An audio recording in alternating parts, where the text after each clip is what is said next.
그럼 토요일 랭킹쇼가 뽑은 오늘의 첫 번째 한랭킹으로 갑니다.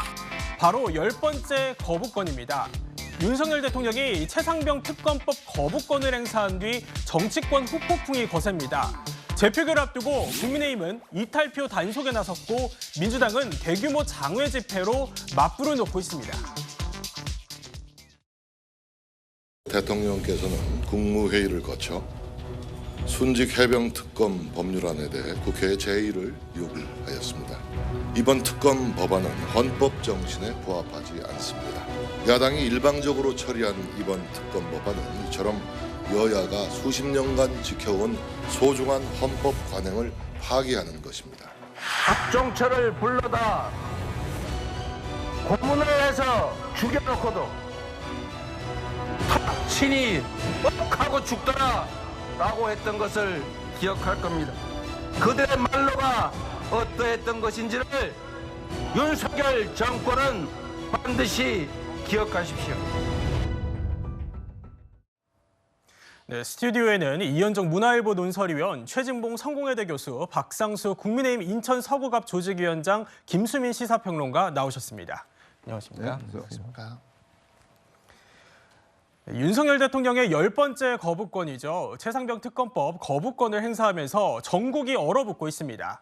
민주당 등 야7당은 오늘 오후 대규모 도심 집회에 나선다고 하는데요.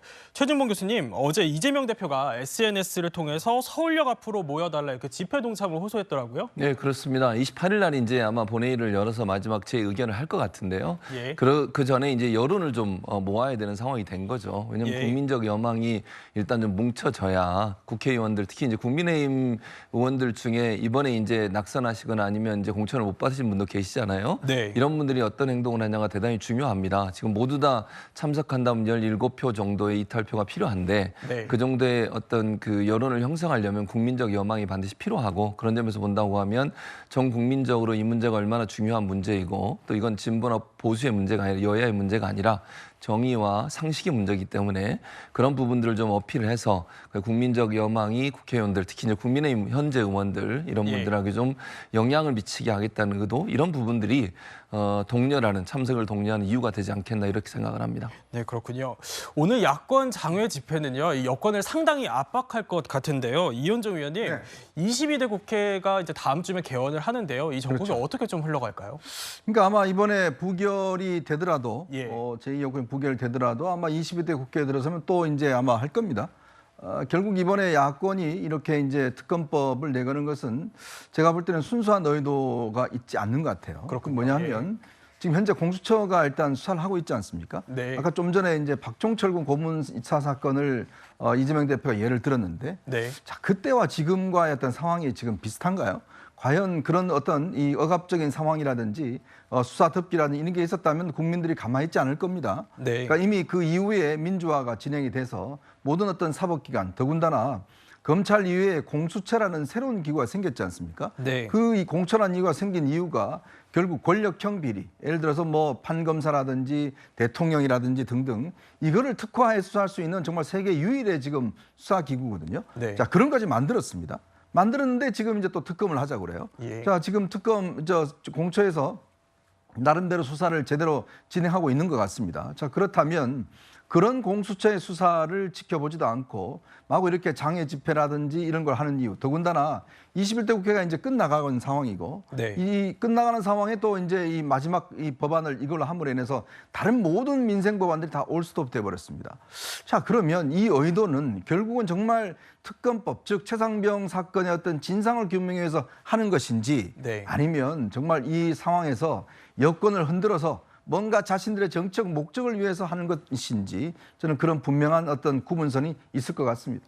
예, 공수처가 수사를 진행하고 있다 이렇게 짚어주셨는데요. 이 핵심이라고 할 수 있는 대통령 경로설에 관련해서도 공수처가 이 녹취를 확보했다 이런 보도가 전해지더라고요. 그렇죠. 김계환 사령관이 이제 그 회의에서 예.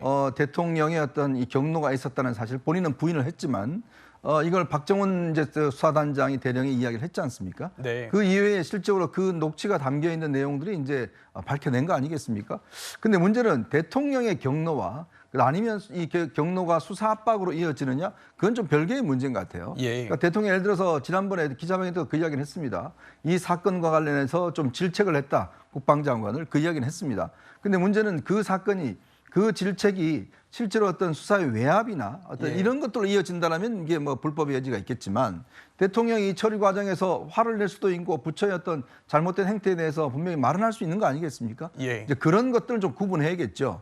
자, 그런 또 하나는 의미는 지금 나름대로 공수처가 그런 것도 밝혀내고 수사를 지금 차차 진행하고 있지 않습니까? 네. 자, 그런데 이 상황에서 또 왜 특검이 필요하다고 하는 것인지 예. 오히려 특검의 어떤 이 필요성을 저는 상쇄시킨다는 생각이 듭니다. 예, 외압의 의혹이 아직 밝혀지지 않았다 이런 점을 좀 짚어주신 건데